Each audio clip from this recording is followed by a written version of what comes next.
Hello, and happy Wednesday to you. Happy Wednesday, the 24th. So I am shuffling cards. So I'm going to shuffle cards while we let a couple people get on here. I have a new deck that I'm going to be using tonight, which is exciting. It is this deck, Ethereal Visions Tarot. It is the Luna edition. Can you see they're kind of iridescent foil?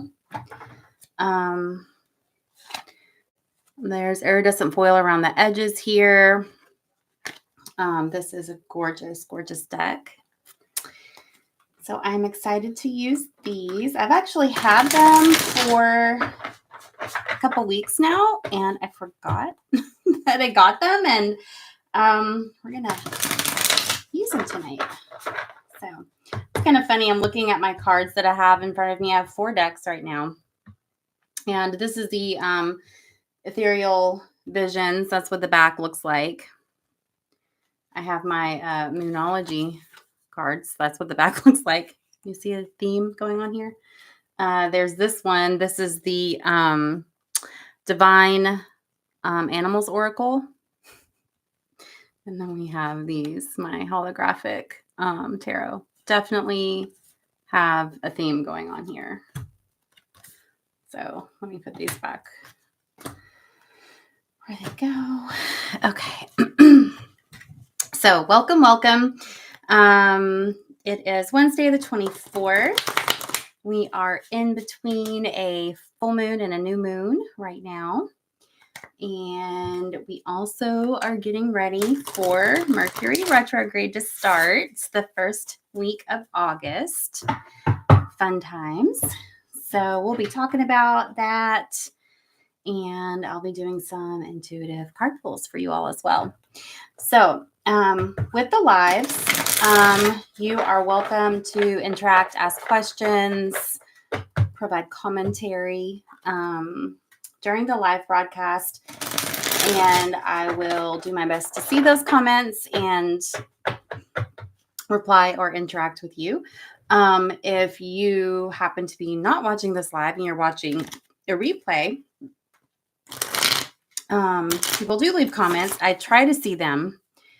I haven't learned how to be incredibly active on YouTube yet, as far as like notifications for comments and things like that. So I will try to respond to them when I see them. So thank you for watching. So I know last week we didn't talk a whole lot about astrology stuff. Kind of talked about the craziness that had just kind of like unfolded the previous week.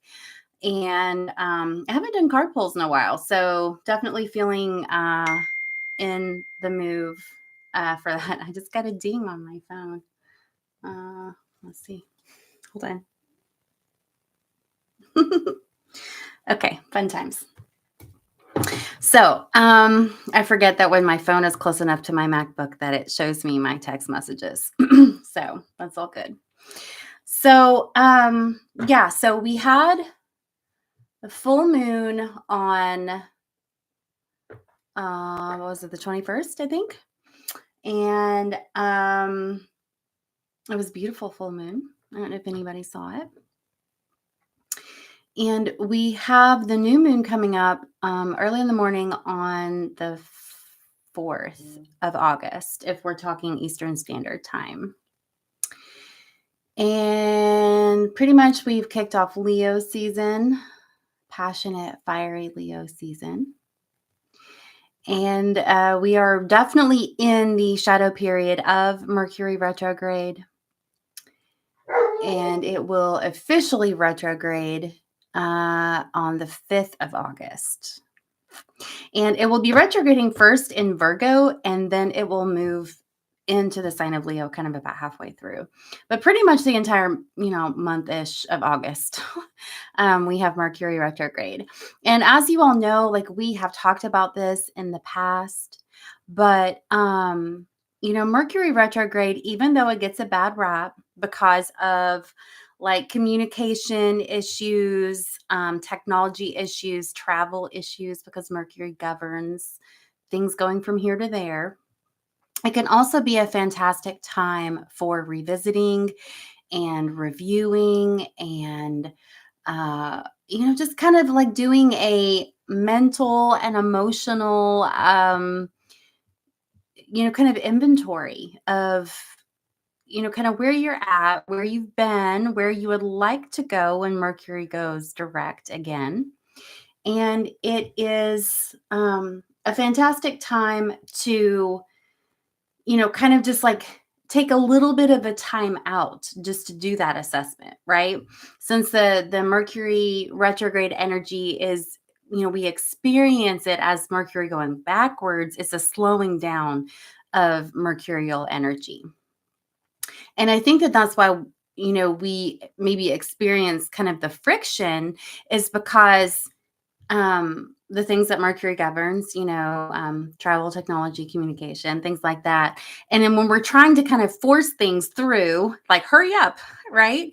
Then it's like things are like, no, the energy is telling me to slow down. The energy is telling me to kind of like, sit and be present and review before I move forward. And so I think that that's how we kind of get those, those things that seem like major inconveniences for us. And I'm sure most of you are aware that last week there was like a huge thing with Microsoft. And I mean, that definitely seemed like a Mercury retrograde thing. I mean, we have been in the shadow of Mercury retrograde for a while. But I mean, there were like huge systems that were down because of this supposed update that caused systems to crash. And in these, these are like airlines and hospitals and governments and all kinds of things, that we're using this. I don't know. I'm sure you all, it's as a like a program or software that is supposed to, I think, help with like security. And some kind of update came through, and it just wreaked a lot of havoc. So, um, and of course, that was, caused a lot of hiccups for a lot of people in many different industries. And to me, though, I mean, knock on wood, luckily, I like wasn't really affected by that. I wasn't traveling. My computer was okay. I do have like a Windows-based computer at my store, but I mean, I don't use whatever kind of stuff that they were using. It's more for, I think, like networking and things like that. So, alone on my island, luckily I wasn't affected by that. But of course, if you worked in any of those industries or you were traveling or, like I said, it was like healthcare and banking and all kinds of things, a lot of people had those inconveniences. But to me, it is interesting to think about how one apparent tiny like little bit of information that's like the wrong information or file or whatever in the update can completely wipe something out. And because we are so reliant on computers and all the things that computers do for us, when something goes down in a major way like that, it's like we can't do anything. I mean, planes were like not taking off or were told to stay in the air because they couldn't land. And technology is amazing, and what computers can do and how we can send all this information so fast and all of that, like it is phenomenal. But it is pretty amazing when something goes wrong with that technology or that connection or the internet or whatever it is, how not only are we like, well, we're just going to go back to the way that we did it. It's just, I mean, I guess eventually, we would do that if it was like, if it wasn't repairable, right? But it's just like everything just has to stop. And that's kind of like, Mercury retrograde. It's like, to be able to kind of inventory and consider what have we allowed to become so like automatic or automated or like a habit in our life, our thoughts, the way that we do things, even like the same route that we take from point A to point B. Well, maybe there's like another route to take, the scenic route, and or we need to take a detour, right? But to kind of like evaluate that from time to time and see if it's the most efficient, see if it serves us for who we are and where we are now, right? I mean, it's nice when things do become like second nature, but sometimes we outgrow that and we haven't realized it yet. So Mercury retrograde is fantastic for that review. I keep rubbing my face because I'm a little warm in my studio, and I pet the cat before I came in here, and I think that I have cat hair stuck on my face. It's great. So when we do have the new moon, that is like right before Mercury goes retrograde. I think that doing any kind of working, if if you practice, you do magic, if you do moon rituals, it would be a fantastic time to kind of like clear out and give yourself this space for Mercury retrograde, right? To kind of like just give yourself a little bit of breathing room to be able to settle into that, um, the next couple weeks of that time of review, right? And, we've talked about this before when I've done the lives, but it's like when we work with the new moon energy, we work with the energy of emptiness. And the energy of emptiness is full of potential, right? But we like to kind of like clear out and open up. It's like opening up your windows and, smudging, letting everything air out, right? We like to do that so that we're not trying to bring then new things in as the lunar energy is increasing and growing. We don't want to like mix all the old stuff in with the new stuff. It gets convoluted, it gets confusing, it gets messy, right? And there's like not enough room for maybe those new things to come in. They maybe just kind of go, oh, that's full. I'm just gonna, go over here, path of least resistance, right? Because if we're holding on to the past, if we're holding on to those old outworn energies and then saying, yeah, I'm going to just hold on to that because I'm used to it and it's comfortable, or maybe I haven't even acknowledged that it's still there, but then I'm going to ask for this new stuff too. Right. Like that's kind of what we're trying to do when we don't release and we don't just like, provide at least a little bit of time for that emptiness and being able to be comfortable and like sitting in stillness and sitting in emptiness, and in reflection, and not being so distracted, right? Our modern society, we are just so used to just all the things going on all the time, right? That we can barely keep up. And then people are like, I'm so stressed and my mind is so busy, I can't meditate. Well, we need to meditate. We need to be in stillness. We need to be, in that space in between, so that we can center ourselves and kind of get back in tune with just as much, like we are just as much emptiness and stillness as we are something. So that's what, being present in the moment, but like being able to decompress, being able to be, out in nature, meditating, deep breathing, all the things that you can do. That's why it's so good for you, because it reminds you of part of what you are, which is nothing. And that's awesome, right? So anyway, I don't know if anybody has any comments or questions about that. But if you don't, we can move on to the card readings. And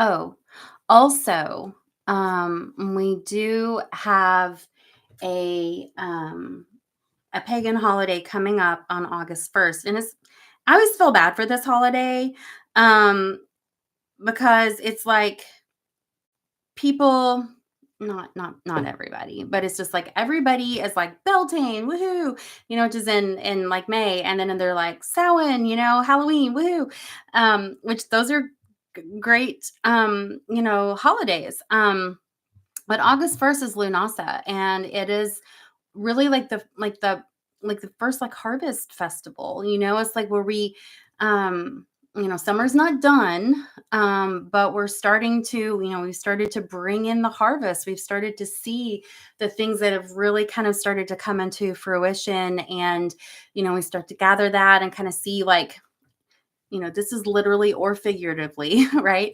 But kind of see like, what we have planted, what we have tended, what we have helped grow, like kind of, where we're going to be, how that is going to tide us over, right? For the remainder, of the harvest, and then, on through the winter.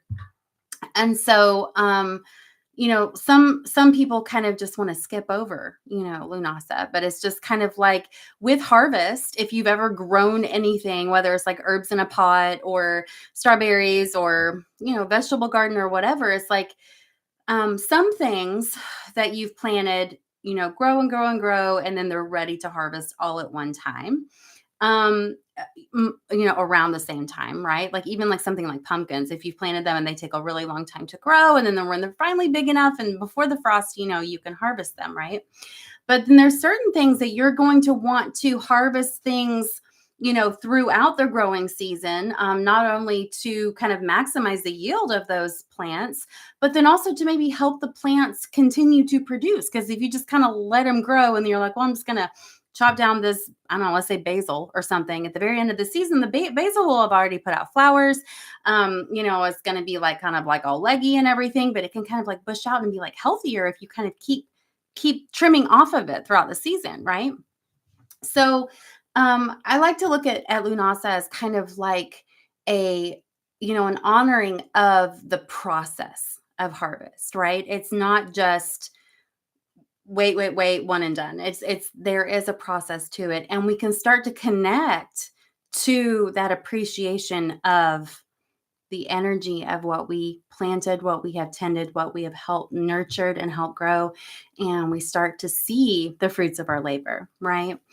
So that is August 1st, and that is before the new moon, and that is before Mercury retrograde. So if you have any thoughts on celebrating that, like bread and wheat and things like that are kind of, grains and, all the garden things, are kind of typical of that celebration. Okay.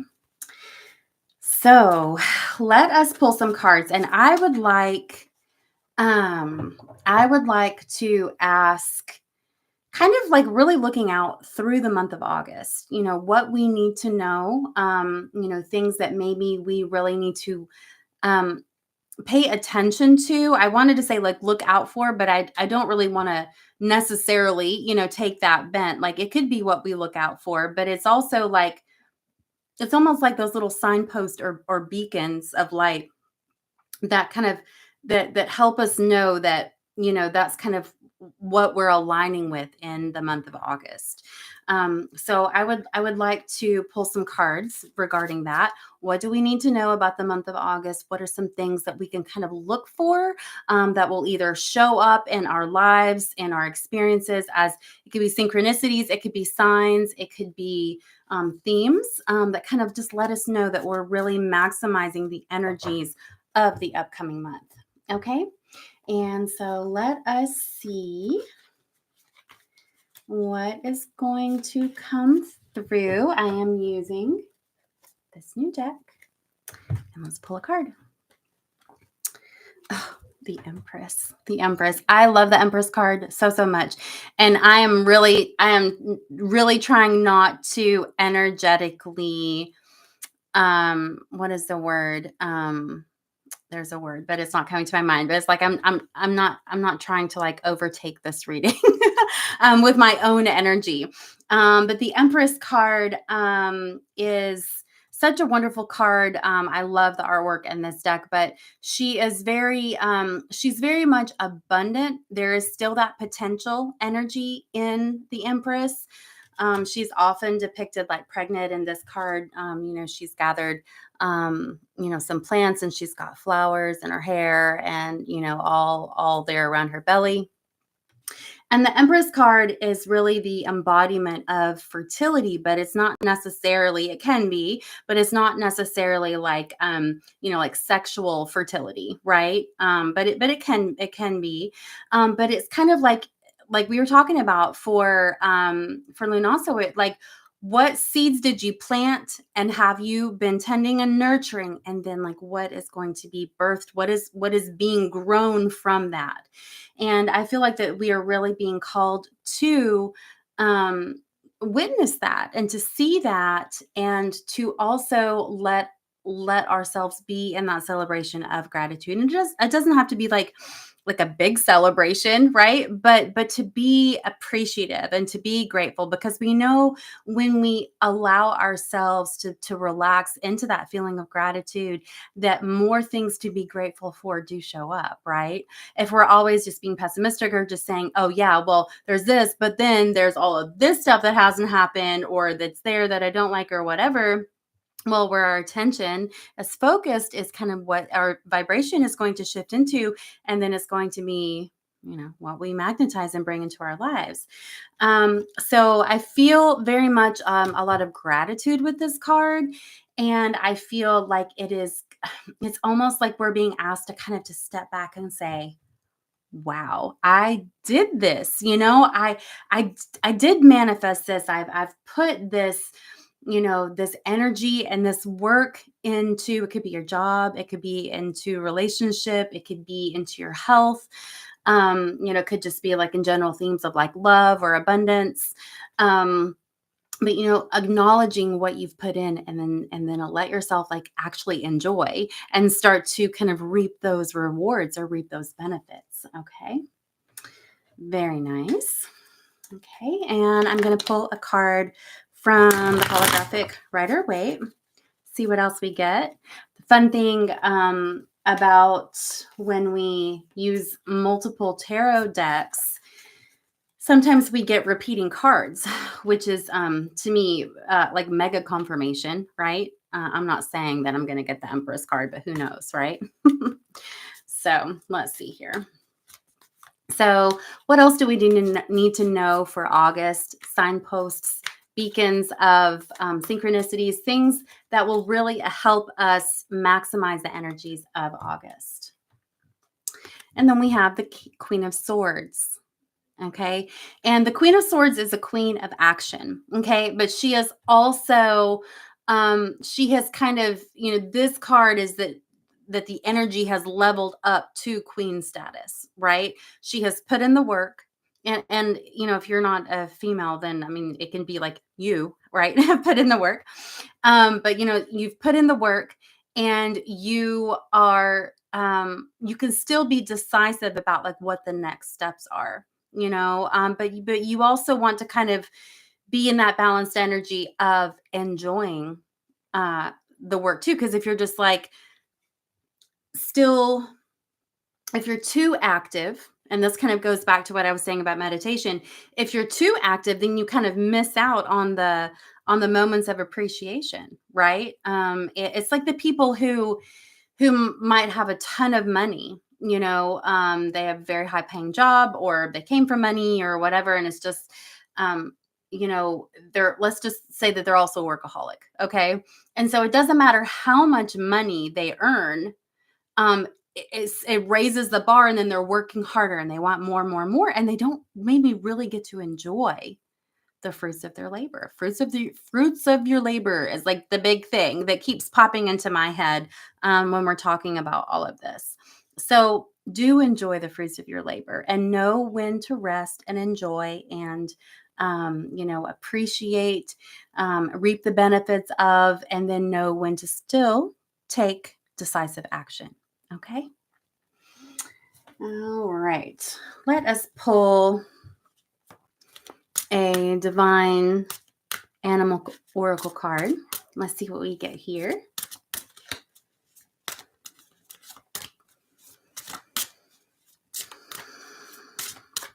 And so what else do we need to know to maximize the energies of August?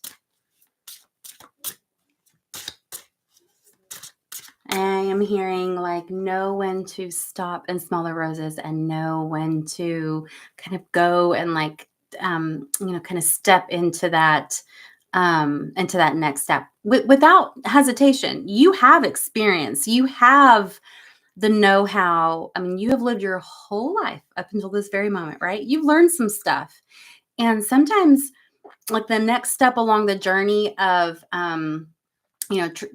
being more intuitive, or being successful, or anything like that, is just, it's like riding the bike taking the training wheels off because you don't need them anymore. Sometimes you just have to really have that confidence in that inertia, in that you've got this, and don't doubt yourself. The hesitation sometimes is what really gums stuff up. And we have the dog card. We do have the Lionsgate coming up too. That I know lions and dogs, they're not the same, right? But the Lionsgate is 8/8, August 8th. We'll talk about that next week. And the dog card, whenever you see the dog card, and I'm, like in Lenormand and other oracle decks, dogs, it's a man's best friend, right? Dogs are our companions. They are our loyal,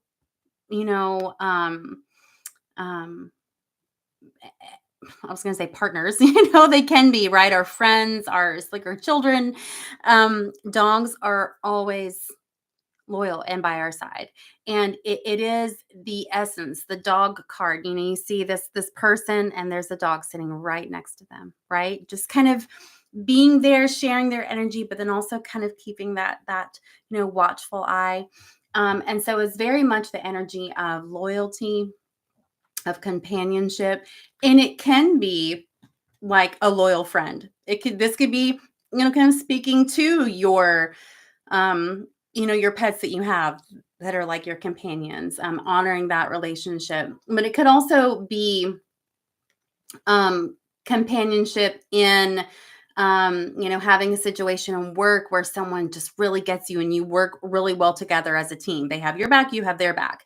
It could be really realizing or seeing come into fruition, into realization, a relationship, like a romantic relationship where you are partners, you are friends, you are companions, first and foremost, right? That is the beautiful foundation in which your relationship is built on. And so this is a beautiful card. This is, I don't know if you can see, the person has a bow, and there are, of course, tons of birds all around it. Like, I imagine that in this card, they have just shot the arrow. I don't think I can see an arrow. It's like they just shot the arrow. It's like the birds are taking flight and the dog is sitting there, right? The dog isn't chasing the arrow. The dog isn't even bothered by the birds. The dog is just there to be kind of like this anchored earth energy next to its companion.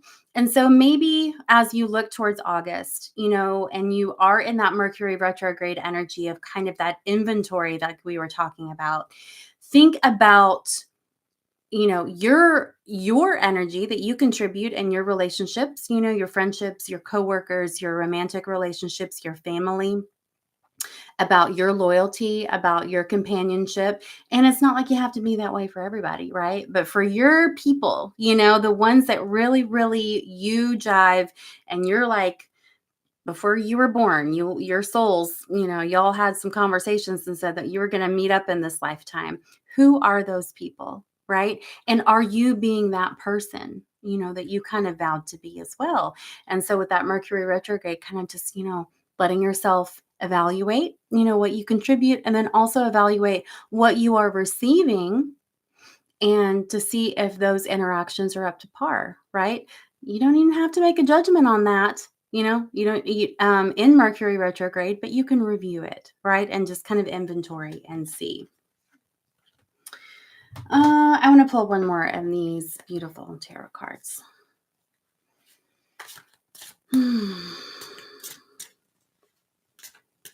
I have started feeling it. I don't know if y'all are feeling it, but it has been so hot, the summer. I mean, I know summers are always hot, but it just seems like it's been extra hot. And I'm starting to get a little itchy for fall. I'm like, brisk mornings, cool evenings, leaves, not having to just sweat everywhere I go. All the Halloween things, like I'm starting to feel it. I know it's around the corner, right? But I don't want to not appreciate the rest of the summer because I don't like being cold. So fall is wonderful and I love it. And then I'm just like around the corner, there's winter, right? And winter is beautiful too. I mean, all the seasons are beautiful, but I always have a little bit of an undercurrent of dread with fall. So it's like I almost like I don't allow myself to just completely enjoy it because I'm like, yeah, but winter's coming, right? So anyway, humans are funny creatures. So let's see what else we need to know, anything to clarify or to add a final thought to August energies. Okay. Ace of Swords. Man, look at the holographic stuff. That is just so awesome.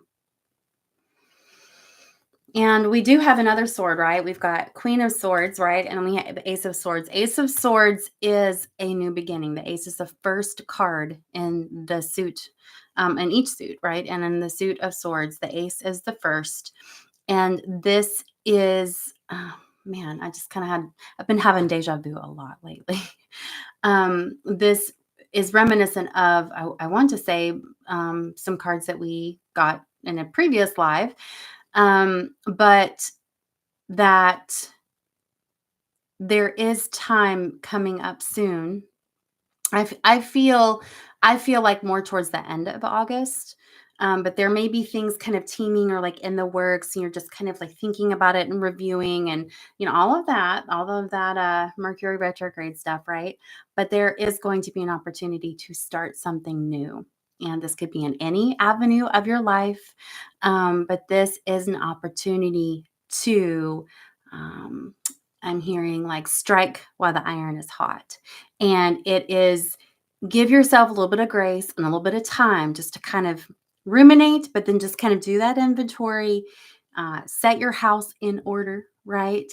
Metaphorically and not. And then be ready to move into action when Mercury is getting ready to go back in its forward motion. Yeah.